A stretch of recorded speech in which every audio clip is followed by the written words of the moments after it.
पढ़ेंगे अजातशत्रु। पूरा का पूरा डिटेल से पढ़ेंगे, क्या क्या पढ़ेंगे पूरा डिटेल से बता दूं। आज के टॉपिक में हमारे ये जो होंगे, जो पॉइंट है वो ये तो अजातशत्रु का जी उपाधि क्या थी और उसका नाम रियल में क्या था, क्या उसको क्या क्या पुकारते थे, वज्जी और मगध के बीच में जो संघर्ष हुआ था उसका कारण क्या था, अजातशत्रु के मंत्रियों के नाम क्या थे, और कौशल जो था ना जनपद, उसके भी मंत्री का एक नाम है, उसका भी क्या था। वैशाली आक्रमण के समय कौन से हथियार प्रयोग लिए गए थे आपको पता है, रथ मूसल और वो जो हथियार थे उसको मैप भी बताऊंगी मैं आपको, चित्र भी बताऊंगी, क्यों किए थे इसका प्रयोग वो भी बताऊंगी। बुद्ध और अजातशत्रु के मंत्री से मुलाकात कहाँ हुई थी, बुद्ध और अजातशत्रु ने अपने मंत्री को भेजा था बुद्ध से मिलने के लिए, क्यों भेजा था, किस कारण से भेजा था, और इनकी मुलाकात कहाँ हुई थी। प्रथम वत्स संगीति हुई थी ना, उसका संपूर्ण विवरण बताएंगे। वत्स और मगध के बीच में वैवाहिक संबंधों का क्या कारण था, वत्स का जो राजा था उसको अजातशत्रु है ना, वो क्यों से वैवाहिक संबंध स्थापित किया था उन्होंने। वजीरा कौन थी, पद्मावती कौन थी, और उद्यन कौन था, ये डिटेल से पढ़ेंगे। उसके बाद में हम पढ़ेंगे ये जो जनपद है ना, बिहार और यूपी के जनपद कौन कौन से थे, और ये मगध जनपद के जो मगध से जो संबंधित जो थे ना जनपद, वो मैंने डिटेल से लिखा है। तो पूरा डिटेल से यहाँ पढ़ेंगे, हम आराम से समझा के पढ़ाऊंगी मैं आपको, आराम से बता के। जिस तरह हमने राजस्थान के इतिहास में देखा था ना, हुमायूं और मालदेव की कहाँ जोगी तीर्थ कहाँ है, जहाँ इनकी दोनों की मुलाकात हुई थी, उसी तरह अजातशत्रु और उसके मंत्री की मुलाकात कहाँ हुई थी वो भी देखेंगे। और जहांगीर और अंग्रेज सर टॉमस रो की मुलाकात है ना, वहीं से प्रश्न कई बार आता है, इसलिए मैं ये बता रही हूँ। तो इसमें महात्मा बुद्ध का भाई देवदत्त के कहने पर इसने हत्या कर दी थी। देवदत्त कौन था, महात्मा बुद्ध का भाई था। उसके कहने पर किसके ने, अजातशत्रु ने बिंबिसार की हत्या कर दी थी। तो हमने पढ़ा था पहले, क्या पता है, हम पढ़ रहे हैं मगध का उत्कर्ष काल, और मगध के उत्कर्ष काल में हम पढ़ रहे हैं पहला ही वंश है हर्यक वंश, उसके बाद आएगा शिशुनाग वंश। वो सब वंश धीरे धीरे करके, मैंने पहला वीडियो अगर नहीं देखा हो तो देख लेना, ये दूसरा वीडियो है।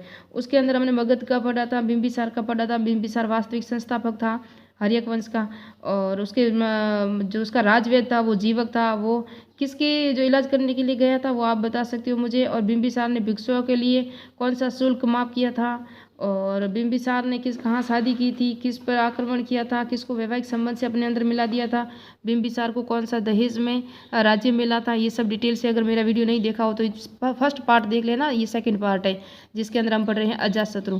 क्योंकि फर्स्ट पार्ट में शायद मैंने थंबनेल में अजातशत्रु लिख दिया, लेकिन वो है बिंबिसार। आज पढ़ेंगे अजातशत्रु।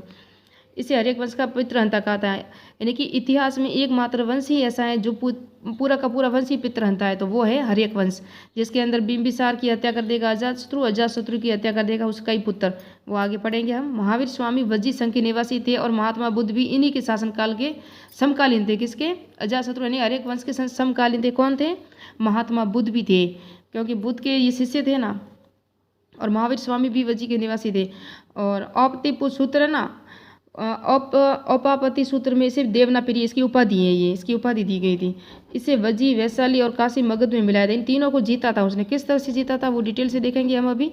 वज्जी और मगध के संघर्ष का कारण हीरो की खानें थी जो गंगा नदी में थी।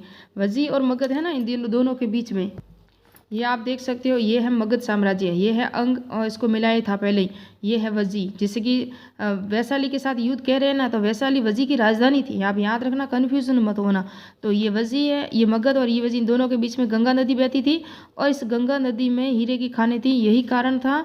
और दूसरा एक और कारण क्या था वो मैं बता दूंगी भी आगे, आप खुद देख लोगे। तो वज्जी और वज्जी चाहे वैशाली एक ही है, कि वज्जी की राजधानी वैशाली थी। इसको जीतना, उसके लिए युद्ध का कारण एक तो कह रहे हैं हीरे की खानें थी। कई इतिहासकार और कुछ ये मानते हैं कि इसके अंदर है ना, वज्जी संघ को जीतने के लिए तो इन्होंने प्रयोग क्या, कौन से लिए थे वो तो आगे बता दूंगी मैं। लिच्छवी राजकुमारी जी जो उत्पन्न दो पुत्र थे ना, हल और बेहल, कौन थे, हल और बेहल।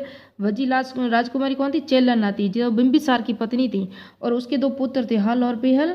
जिसका बिंबिसार का एक हाथी था जिसका नाम था सेचनक नाम था, क्या था, सेचनक नाम का हाथी था।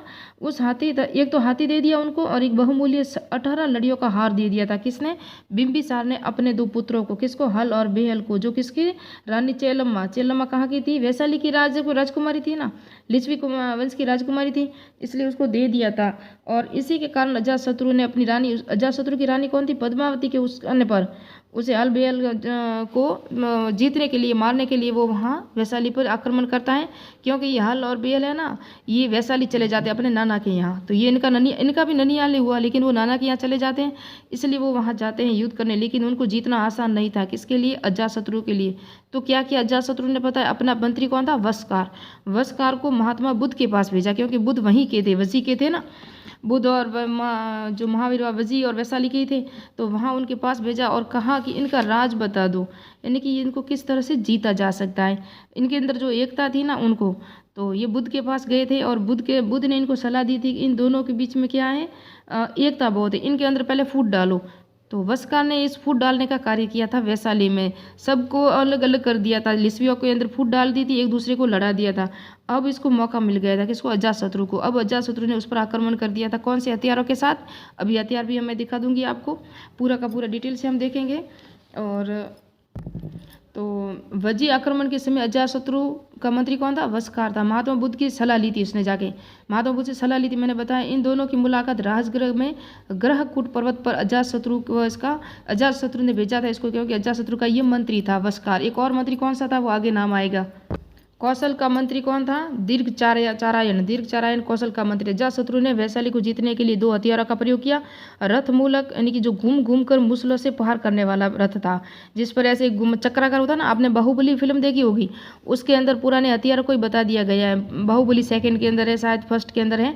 एक तो रथ मूलक है, जो पत्थर फेंकने का हथियार काम करते हैं। एक है वो जो लोगों को काटने का काम करता है, रथ पे बैठा होता है व्यक्ति और आगे चलता है वो, जैसे कि ऐसे घूमता हुआ जाता है और सबको मारता है, वो रथ मूलक कहलाता है। ये दूसरा था शिलाकंटक। कौन सा था? महाशिलाकंटक, जो शिलाओं की वर्षा करता है, यानी कि पत्थरों की वर्षा करता है, जिससे दीवारें टूट जाती। इन दोनों के प्रयोग से ही वैशाली को जीता था अजातशत्रु ने। इससे लिस्वियों की सुरक्षा हेतु राजगृह में सुदृढ़ दुर्ग का भी बनाया था। अजातशत्रु ने कहा, अगर मैं इसको जीत रहा हूँ तो ऐसा ना हो कि ये मुझ पर भी हत्या जो आक्रमण कर ले।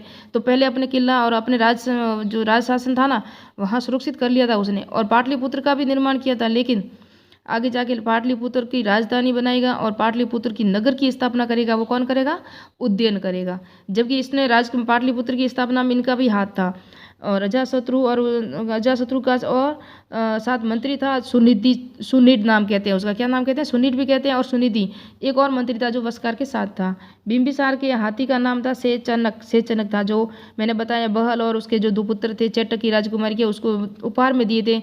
इसी विरोध में बिंबिसार ने उस पर अजातशत्रु ने आक्रमण किया था। कोई कह रहा है हीरे की खानों के लिए किया था, अभी स्पष्ट तो कैसे कह सकते, लेकिन ऐसा इतिहास में लिखा हुआ है। प्रथम बौद्ध संगीति 483 में बुद्ध के निर्माण के जस्ट तुरंत ही बाद 483 में इनका देहांत हुआ था, और उसी समय ये हो गई थी। ये सप्तकर्णी गुफा राजगृह बिहार में हुई थी। इसके अध्यक्ष थे पूर्ण महाकश्यप। और प्रमुख कार्य क्या हुआ था इस समय ये कार्य हुआ था कि शिक्षा, इनकी महात्मा बुद्ध की शिक्षा है ना, उनको संकलन 2 पिटकों में किया गया था, 2 गुटों में। यानी कि पिटक थे ना, एक शुद्ध पिटक था, एक था विनय पिटक। शुद्ध पिटक को धर्म सिद्धांत कहते हैं, विनय पिटक को आचार संहिता और उसके सारे नियम कहते हैं। और शुद्ध पिटक के जो प्रबंध है वो आनंद ने किया था, और विनय पिटक का उपाली ने किया था। 500 भिक्षु इसके यहाँ उपस्थित हुए थे, इसलिए इसे पंचसती का भी कहते हैं, क्योंकि 500 भिक्षु यहाँ इकट्ठा हुए थे। दीर्घ निकाय में अजातशत्रु को बुद्ध के अस्थि अवशेषों तथा उसकी हिस्सेदारी का दावा करते हुए ये कहा था। किसने कहा था? अजातशत्रु ने कहा था कि बुद्ध भी खाती है और मैं भी खाती है, यानी कि बुद्ध भी क्षत्रिय है और मैं भी क्षत्रिय हूँ। वत्सराज उदयन ने अपनी पुत्री पद्मावती का विवाह वत्सराज उदयन से किया था। पद्मावती किसकी पुत्री थी? इसकी पुत्री थी, अजातशत्रु की विवाह किया था। क्यों किया था ये देख सकते हो आप। पहले आप जनपद देख लोगे तो ये है ना, ये है वत्स का राजा कौन था? उदयन। ये मत समझना कि हर एक वंश का राजा भी उदयन था और ये उदयन था, यहाँ कन्फ्यूजन मत होना। पद्मावती अजातशत्रु की पत्नी का नाम भी पद्मावती था और अजातशत्रु की पुत्री का नाम भी पद्मावती था, ये भी कन्फ्यूजन मत होना, ये कई बार कन्फ्यूजन हो जाते हैं हम। उदयन ये अलग था जो वत्स का राजा था, और ये उदयन क्या चाहता था पता है? ये जो अवंती है ना, इसका राजा अवंती का राजा था चंड प्रबोध, उसकी मदद करना चाहता था। किसके विरोध में? मगध के विरोध में। तो अजातशत्रु ने सोचा कि अगर ये इसकी मदद कर देगा, और ये युद्ध करना चाहता था मगध पे अपना साम्राज्य विस्तार करने के लिए।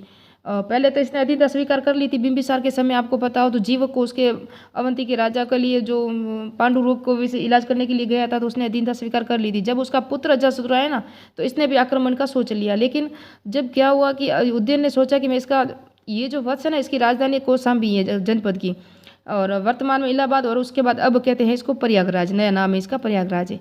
तो इसके राजा ने उदयन ने सोचा मैं इसका साथ दूँ, लेकिन जब अजातशत्रु ने उसको पता चला ना, तो उसने अपनी पुत्री का विवाह वत्सराज उदयन से कर लिया और वैवाहिक संबंध स्थापित करते इसको भी मगध के साम्राज्य में अधीन कर लिया। ऐसा ना हो कि ये इसके साथ मिल जाए और मुझ पर ये दोनों आक्रमण कर ले। अब होगा काशी का भी वर्णन आएगा, देखो आप, ये मैंने बता दिया, क्योंकि अवंती का राजा चंद्रप्रबोध मगध पर आक्रमण करना चाहता था। अजातशत्रु ने भरूत स्तूप की वेदिकाओं का निर्माण करवाया था। अगर आपने स्तूप नहीं देखे हैं तो पूरे स्तूप देख लेना। मैंने अशोक के सारे स्तूपों को और बौद्ध साहित्य में जितना भी ये दीर्घ निकाय में अजातशत्रु कहता है ना कि दावा करता है अभी अस्थि अवशेषों का, तो ये दीर्घ निकाय वगैरह बौद्धिक साहित्य मैंने सारे पढ़ा दिए प्राचीन इतिहास के स्रोतों में, पूरा डिटेल से, जिस तरह आज डिटेल से दे रही हूँ ना इसी तरह से। अजातशत्रु व कौशल नरेश कौन था? प्रसेनजीत। युद्ध पहले अजातशत्रु ने कौशल पे आक्रमण कर लिया, क्योंकि कौशल प्रसेनजीत था ना, उसने पहले बिंबिसार से अपनी बहन का कौशला देवी से विवाह कर लिया था, लेकिन बाद में जब अजातशत्रु आया तो उसके संबंध बिगड़ गए।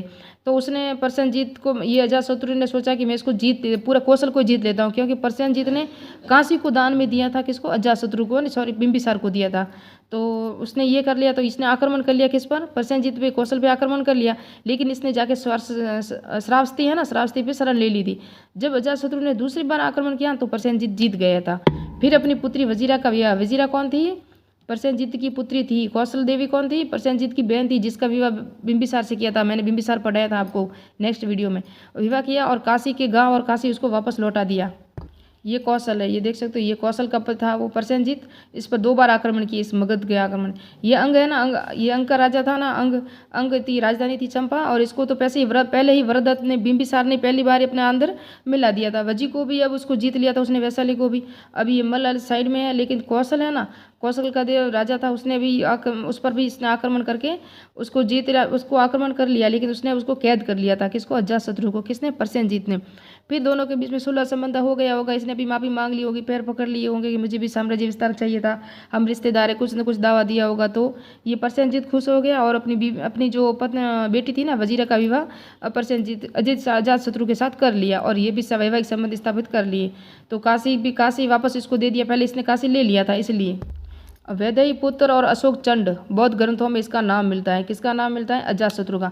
नेक्स्ट में हम पढ़ेंगे उदयन, जो तीसरा शासक होगा, अंतिम शासक होगा हर्यक वंश का। और मिलते हैं नेक्स्ट पार्ट में। और मेरे वीडियो को सब्सक्राइब नहीं किया तो सब्सक्राइब कीजिए, लाइक कीजिए, शेयर कीजिए। रत्नमूलक और जो महाशिलाकंटक है ना, इसकी मैं वीडियो या क्लिप यहाँ लगा दूंगी बीच में, आप देख लेना कैसे है वो। और मिलते हैं नेक्स्ट पार्ट में, नेक्स्ट वीडियो में।